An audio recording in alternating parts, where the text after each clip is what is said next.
Hi friends, இன்றைக்கி kids lunch பாக்ஸ்க்கு என்ன back பண்ணேன்னு பார்க்கலாம் வாங்க.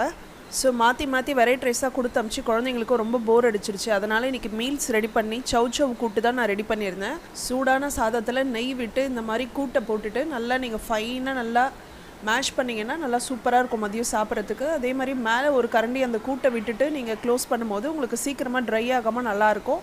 இதுக்கு நான் மாங்காய் தொக்கு ஊறுகாய் தான் பண்ணியிருந்தேன். ஸோ அதை சைட் டிஷ்ஷாக வச்சுருந்தேன். ஸோ மோஸ்ட்லி இந்த கூட்டுக்கு பார்த்திங்கன்னா பொரியலை விட இந்த மாதிரி ஊறுகாய் வச்சு சாப்பிட்றது தான் ரொம்பவே டேஸ்டியாக இருக்கும், அட்டகாசமாக இருக்கும். ஸோ ரொம்ப சிம்பிளான கூட்டு ரெசிபி தான் இது. ஆல்ரெடி நான் சேனலில் அப்லோட் பண்ணியிருக்கேன்.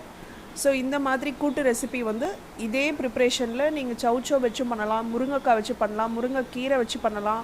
இந்த கூட்டு ரெசிபியோட லிங்க் நான் டிஸ்கிரிப்ஷன் பாக்ஸில் கொடுக்குறேன், செக் பண்ணிக்கோங்க. ஸோ இன்றைக்கி ஸ்நாக்ஸுக்கு பார்த்திங்கன்னா நான் வெள்ளைப்பட்டாணி சுண்டல் தான் பேக் பண்ணியிருக்கேன். ஸ்நாக்ஸுக்கு இந்த மாதிரி சுண்டல் கொடுத்தமிச்சிங்கன்னா குழந்தைங்களுக்கு நல்ல ஒரு ஃபில்லிங்கான ஹெல்த்தியான ஒரு ஆப்ஷனாக இருக்கும்.